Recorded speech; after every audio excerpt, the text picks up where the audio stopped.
Hey, what's up guys? Jason Scully here from the Grappling Guide with my student Spats. What's up Spats?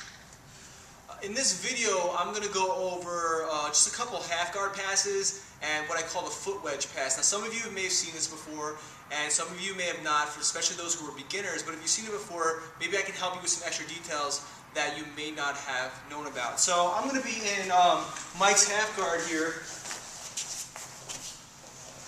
Just a regular half guard. Now, ideally when I do the foot wedge pass, I want to get the underhook, okay? There's lots of different ways that you can get the underhook. Main way is pummeling. The quicker you pummel, the better. So I'm here like this. Now notice, when I go to pummel, I'm shooting my arm through and I'm driving up into his armpit. So now when he goes to re-pummel, I can stop him. I'm driving up way into his armpit. Now the other thing I'm going to do is I take my hand and I put it on his knee. The reason I do this is because I obviously do not want him to re-guard on me. So we're here.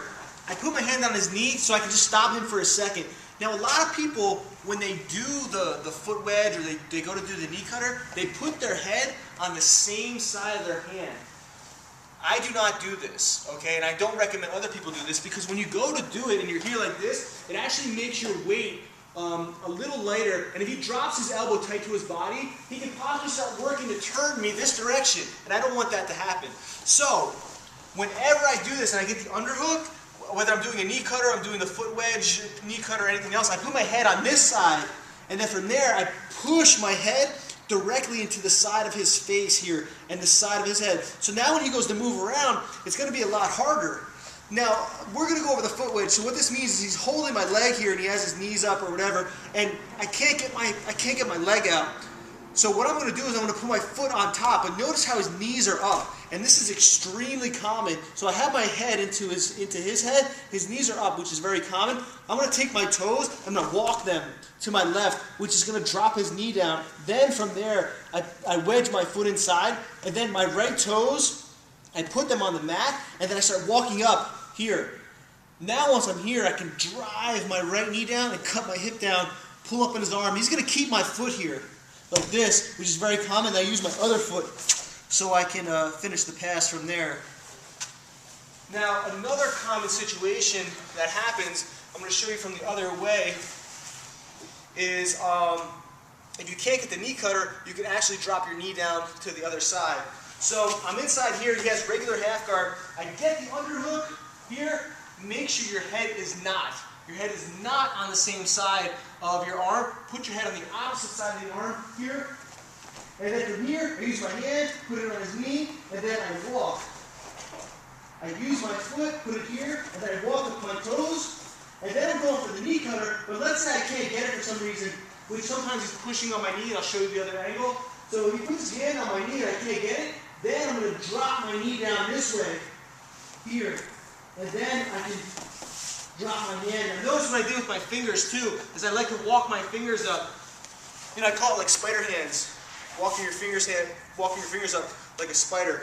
So, with that, one of the reasons why I really like this is because going from the mount to the knee cutter is very, very easy, in my opinion. When I have this position here, so he's working for the underhook, boom, I cut through, do me a favor, work for the underhook. I cut through, so I'm dropping like this, and then I come inside, I push my head right to his temple, and I'm walking my fingers up like a spider. If he goes to get his guard back, I'm pushing through, now he's going to keep his half guard, and then I can't get my foot up, so I tip him, then I put my foot inside here. So I'm here like this, I tip, then I put my foot inside, my toes, I walk. So hold my legs real tight. I'm going to cut through. I can't cut, so I drop my knee down to the other side. But let's say I feel like I can't get this, I can just cut back. And go ahead, hold my knee, which is very common. I'll grab underneath his elbow and I'll pull up. From there, he's going to hold my leg really tight, if he can, and then I push from there. But having this pressure into his head with my head and walking my fingers up is very, very helpful. So make sure, just lay down and lift your head this way. So make sure when you're here, you take your fingers and you walk them up. And look, hey, basically his head is pinned in between his arm and my head right here. So in that way, I can improve my position. So I think those little tips for those who weren't aware of them can help them a lot. Head goes on the opposite side of the underhook, putting pressure into their head, and then you can shift your body down to tip his legs down to help you get that foot wedge in there. So hopefully that helps you out. For those who knew this pass already, and for those who didn't, and hopefully something that you can add to your game. All right, thanks. Peace. Thank you for watching.